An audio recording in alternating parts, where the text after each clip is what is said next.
praying. I was praying on everything. I mean, like, for strength, for healing, for my baby to be okay, for my baby to pull through.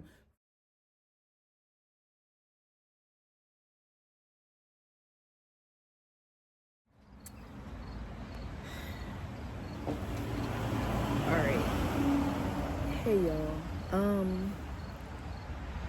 I'm hoping that y'all can hear me because I'm outside, and per usual, it's mad cars going back and forth, and at some point y'all probably gonna hear in the background my neighbors, they're like doing work to their houses, and it's loud for no reason.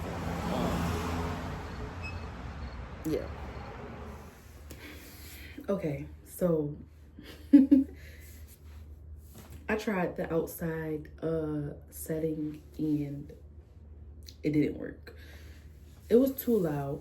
First of all, cars kept going back and forth, and it's crickets outside that's being loud. Neighbors doing work on their houses. It's just too much for me to even sit outside and make video. But basically, I wanted to do a little, I guess, like story time, life update, whatever you want to call it. Now, let's just hope that a kid don't come and bust in while I'm recording. Do not mind my door back there with the dirty windows and the dirty door. 4 kids, 3 of which that go around, touch everything. You could literally clean it, and then 2 seconds later, it's back dirty. Those older 2 kids, they about to learn what some Windex and paper towels are, because, yeah. All right. So, I don't know where to start. For real. So for the people that's been following me, and you guys have been seeing like little updates here and there. At first I started out posting them on TikTok. And then I started like making like videos and stuff like that on YouTube about it.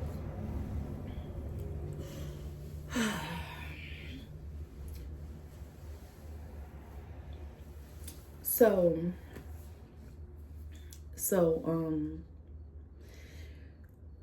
for a good while, I have been in court with my oldest 2 kids' father.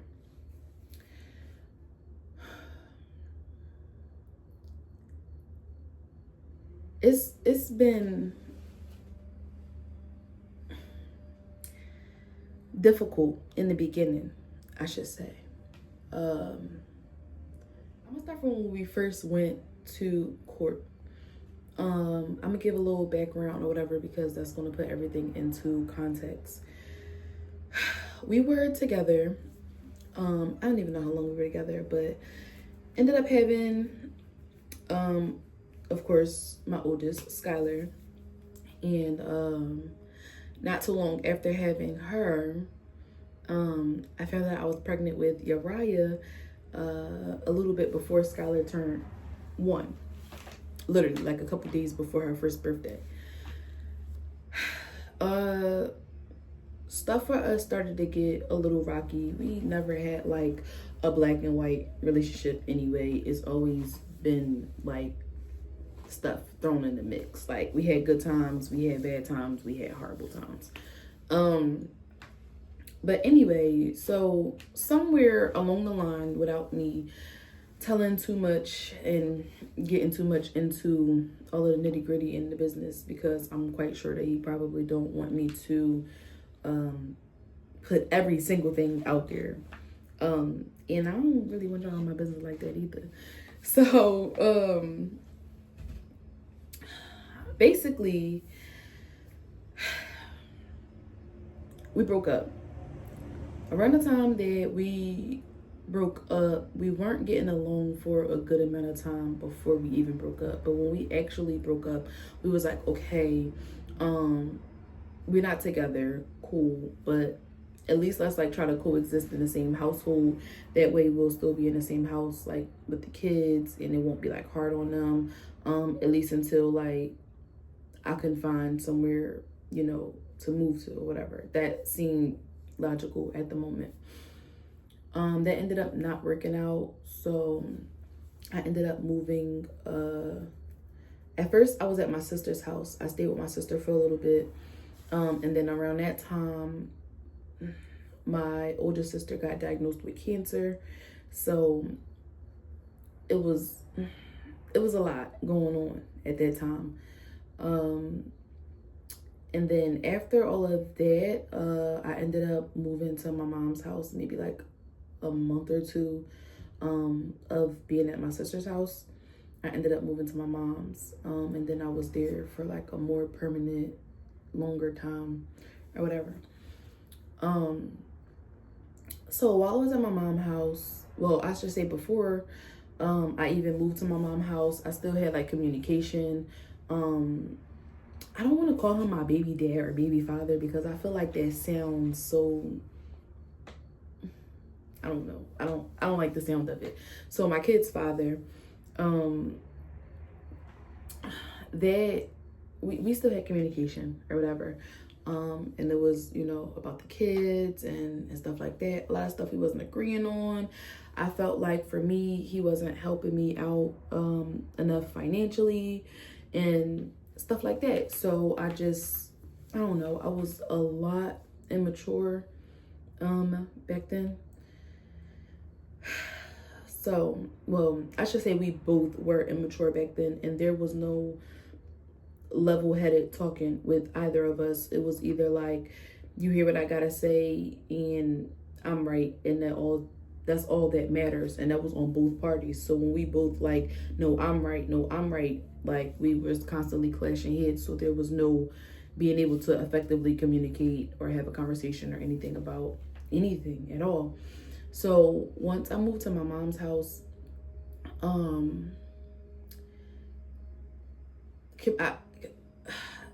after being there for a short period of time, basically I cut all communication off because he just was saying, okay, well, these are my kids too, so am I able to get them? And then I'm like, okay, I'm fine with that. But I was like, so if you're getting them, like, can I know at least like where you're going to take them? And at that time he was like, no, like, these are my kids. Like, I could take them wherever I want to take them. You don't need to know.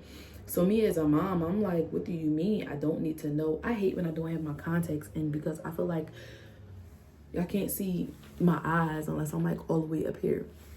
And I don't feel like we need to be that close and personal. But anyway, he was like, you don't need to know where I'm taking them and stuff like that. And I'm like, I'm their mom. Like, I do. Like, I would like to know or whatever. And I can admit that back then I was trying to be very, very controlling of the situation, and just basically have say so on everything, like where they go, what they do, who they around, what they eating, what they wearing and stuff like that. I just was the very overprotective mom, and at some point I did not trust him to properly take care of the kids. But that was just me. That's still me today, like to a certain extent. Like, I don't let my kids just go with just anybody. So I'm still like that, but I'm learning to loosen the leash a little bit. And especially like with, you know, their biological fathers, because it wasn't just with my oldest two kids' father that I did that with. I also did it with my husband. Like nowhere near as much as I did it with my oldest two kids' father, but I would just like constantly hovering, or I would like find myself intervening, you know, if he's like doing something or if he's saying something or whatever. And I caught myself like, why am I doing it? It's like, it's an old habit that I couldn't get like rid of because I was just so used to doing it. But now, like, especially like with their fathers, okay, what y'all said is what y'all said, and what y'all doing is what y'all doing. I agree. Like, and if I disagree, then I'm not going to say it in front of the kids. I'm going to come to y'all and be like, well, do you really think that was right? Or can we change it around or something like that? But 9 times out of 10, I I'd be like, okay, and I let them parent. I had to learn that I am not the only parent, and that goes for all 4 of our kids. So yeah. Anyway, so at some point in time, I had cut off all communication, and at that time, he took it as me saying, you cannot see them at all, you cannot contact them at all, or anything. So the only thing to me, I was like, bro, your parents literally live like across the street. So like you gonna see me at some point, or you gonna see the kids at some point. So you could still like see them, say hi. Shoot, you could have came and be like, all right, well, I'm taking them with me or something like that. It wouldn't have been nothing that I could do, because at the end of the day, we still are their biological parents. But I don't think that we was thinking that way. I just knew it was gonna be a kid. What do you want?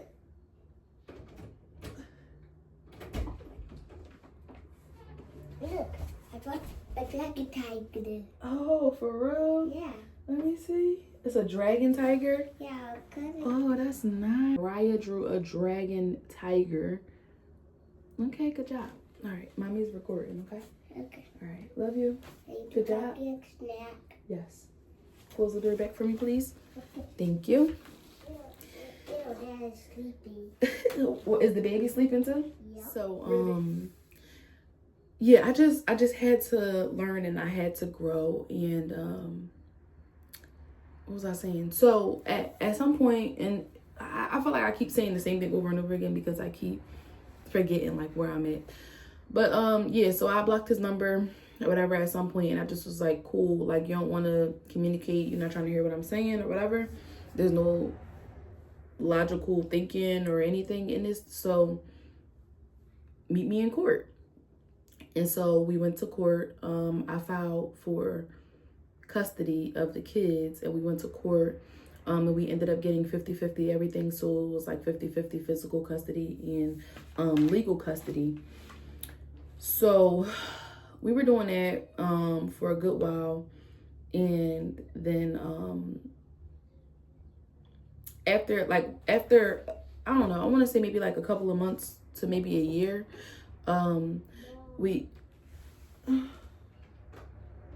so I want to say, I don't know if it was a full year or not, but we were doing it. I think it was from like Thursday to Sunday or something like that. I can't remember the schedule. And we were doing it for a while, and then for me, I don't know, the kids were like coming back telling me that they weren't comfortable. When I say uncomfortable, I want to say that it was new for them. It was a totally different setting, because it went from, their dad and I being together to them being around us together versus them not seeing him for a year and a half. And then they just, was like went back to him, but like for multiple nights, from like Thursday to Sunday, I believe the order was. So it was very different for them, and it was a hard transition, for them to get used to, especially because Uriah was really, really young and he wasn't even talking yet. They didn't want to go. And then it was just, some other things that was, for me, I don't know. I felt like I couldn't control the situation, and I just didn't like it in general. And I also felt like I was missing my kids because I was so used to having them with me 24/7, that them, being gone, like, I don't know. It was a lot. It was a lot. Just me not taking into consideration that these are his children as well, and that just like I miss them, I'm sure that he misses them as well. I did not take that into consideration back then. I don't think that I too much cared because I was immature. So after that, we went back to court, and we ended up getting it changed, and it was no. We didn't go back to court then. So that order was fine, cool, for a good while. Then something happened, and this is when more like DHS got involved. We went back to court. There was like restraining orders and like stuff like that. Um, and I'm not going to like say exactly what happened or anything. So just know something happened. We went back to court. DHS was involved. There was restraining orders, blase, blase. We was in court, literally up until recently, because I'm making this video literally the day after our final custody hearing. And yeah, so that happened. We was going back and forth for a good while in court and orders and this like that and a whole bunch of craziness. Then Skylar ended up getting her heart surgery, and when she got surgery on her heart, before she got surgery on her heart, I got closer to God. And I feel like I wouldn't have been able to mentally make it through and to be there for her if I did not get closer to God. Now, before I got closer to God, I was practicing Islam for a long time. Like I was maybe like, I want to say 15 when I started practicing Islam. And I don't know, it's just something in my heart was just telling me like, you was raised in the church, like this don't feel right anymore. I don't know if it ever 100% felt right for me. It was just I don't want to say I was being a follower, but there was a lot of people around me that was Muslim, and I just was like, okay, well, looking up to them and like, okay, well, I could do this and I could do that. And it's a lot about the religion that I really, really loved. But I don't think that it ever brought me that sense of peace that I have now. And I feel like I had to grow. I had to go through what I went through just to get right here, like to this moment now in my life. So before Skylar got her surgery, got closer to God, I was praying on everything. I mean, like for strength, for healing, for my baby to be okay, for my baby to pull through, for me to mentally be able to be there for her, for me to not go into a funk or break down or just be overly emotional when she needs me the most. And while I was praying for that, I was also praying for peace in my life. And when people say, be careful what you pray for because you just might get it, that worked out for me for the better because I was praying for peace like all around. Like I was praying for my husband to have peace and love in his heart, for me to just basically be able to grow up, to see things from different aspects instead of just being one track minded, seeing how it's going to affect other people, seeing how it's going to affect the kids. Like, so after that happened, I started thinking really different. And I was still reaching out to my oldest kid's father and like voicing my opinion in certain things. And he would get defensive because he didn't know where I was coming from, because we had like a toxic relationship beforehand, and we had no real communication beforehand. So when I was coming to him and I was saying certain things and I was voicing my concern or asking like certain questions, he would automatically get defensive because that's all he knew, which is understandable. So now I feel like I'm skipping a lot of stuff, but I'm skipping a lot of stuff on purpose because I'm not about to put all of that out there or whatever. But so fast forward to currently, we had court and it was for custody. And we have shared legal custody. I have primary physical custody, but he has partial physical custody. So the kids go with him every other weekend. We have split holidays. And then in the summertime, we'll start alternating weeks. Now, this is all just paperwork because we already sat down yesterday. We had a long talk. We was literally like hashing everything out. And I can admit that we both have growth. So I'm happy that we can all come together. And I say when we all, I mean like my husband and the kid's father, like they, talk to each other. And of course, like I've never had any problem with his wife. I've always, I've always loved how the kids love her, even from the beginning, which is why I was like, okay, well, if we have to do 50-50 custody, I was still like freaking out because I'm like, my kids, I'm gonna miss my kids. But I was a lot more at ease because I knew that she would be there, and then there would be times where she would pick them up and their eyes would just light up. And a lot of people have problems with like when they move on and they be like, okay, well, I don't want my baby father to have nobody else around my kids and stuff like that. And I understand that when it comes to multiple different people just constantly being around like a revolving door. But like he's been with her and I've seen like how she interacted with the kids like firsthand. So that made me happy that they actually love her. Of course they love their dad too, but you typically be concerned when like you're not there and you be like, okay, well, how is this person going to treat my kids? But for me, I seen it firsthand. I've had like multiple conversations with her and stuff like that, and she really seemed like a nice and sweet person. And she loves the kids. Like, so anyway, we had a long conversation, hashed everything out.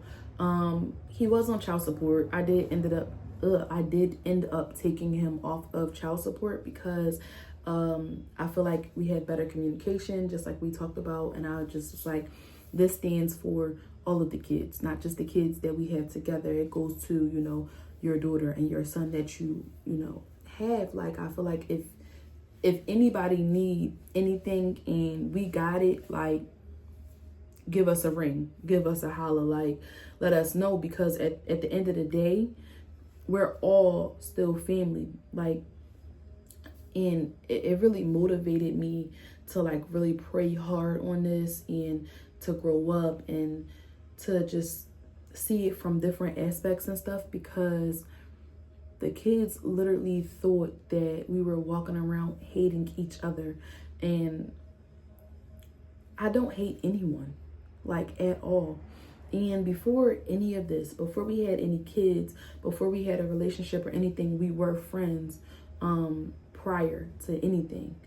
So I just felt like it was best if we all, got on the same page. And I can say that we're on the same page now. So that was basically kind of like a little story time, real quick update, what's going on and stuff like that. It probably seemed like it's all over the place for y'all because I'm not giving full details and stuff like that. But just know that we are out of court. I do not plan to go back to court. We did agree that we can, communicate if we have any problems or feel a certain type of way about anything, that we will vocalize that with each other and we will try to hash it out,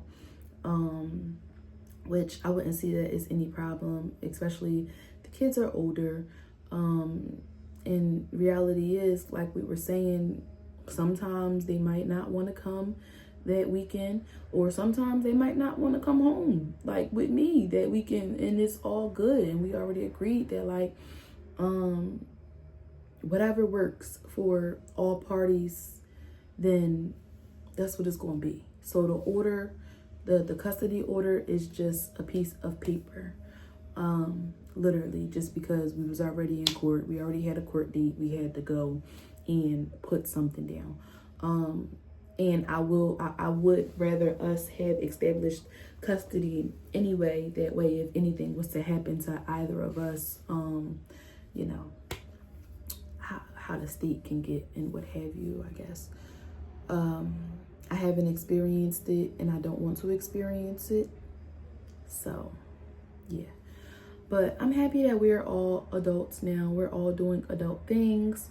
And it just brings a big sense of relief, because it was a lot of stuff that was going on, or that's going on in his personal life, and it's a lot of stuff that was going on and that is still going on in our personal lives, that it makes it a lot better, that, you know, we don't feel like we're walking on eggshells. We don't feel like we have to censor our life down. We don't feel like we have to just walk around with a lot of animosity and stuff like that. And I just feel like for the kids, it would make it a lot better for them, especially like us coming together for holidays and stuff like that. Because for the longest, the kids have been asking like, well, can we all get together for a birthday and stuff like that? So when I told the kids, I was like, when I invited y'all dad and his wife to Thanksgiving, and y'all brother and sister, and they were like, really? They're coming? Are they coming? And I was like, yeah, I'll probably stop by. And they were so excited. And it was like, that made my heart so happy to see the joy on my kids' faces, because like, that's all a kid want is like their family. So it's not like we never intentionally put them in the middle, but unintentionally we did, because they felt like they had to like choose a side, or they had to like censor what they said. Like if they would come back and they would try to tell us about their weekend and stuff, they felt like they had to censor what they said to make it seem like they didn't really have fun and stuff like that. And I'm like, I had to explain to them, you do not have to choose a parent. Like, we all love y'all, literally. Like, it's okay to be with your dad and to have fun. It's okay to be with us and to have fun. It's okay to be with your dad and be like, all right, I love y'all, I miss my mom and them. Or to be with us and be like, Mom, I love y'all, but I miss my dad and them. Like, it's okay. Y'all don't have to choose. So I really feel like that was the biggest thing. I want to thank y'all so much for sitting through this long behind video and watching it. If you made it through all the way to the end, I appreciate your support. And I just want to say that I am happy that my channel is growing. I see that I have a lot of returning subscribers. For the people that have been watching from the beginning, I really appreciate y'all. For everyone that came from TikTok to YouTube, I appreciate y'all as well. Y'all are probably more informed than YouTube is, but I'm pretty sure I had videos on here that was explaining a little bit more like previously and stuff like that. But yes, I want to say thank you to everyone. Please like, comment, and subscribe. Share if you can. Y'all support means everything. I literally been wanting to do YouTube since I was maybe like 14 or 15 years old. I started my YouTube page and I was never consistent. Now I am actually consistent. I'm building an audience and I love it. I love the engagement. I love seeing my numbers rise. I love it all. It's giving me more motivation to keep going. It's getting me out of my comfort zone. Before, I would feel like really weird, awkward to like record out in public, to sit down and record. I would feel awkward, like I'm just sitting here talking to myself. But in reality, I'm not talking to myself. I'm talking to you guys. I'm almost at 500 subscribers. And that is literally a big milestone for me. So I just want to say thank you. Continue to watch. And I love you guys.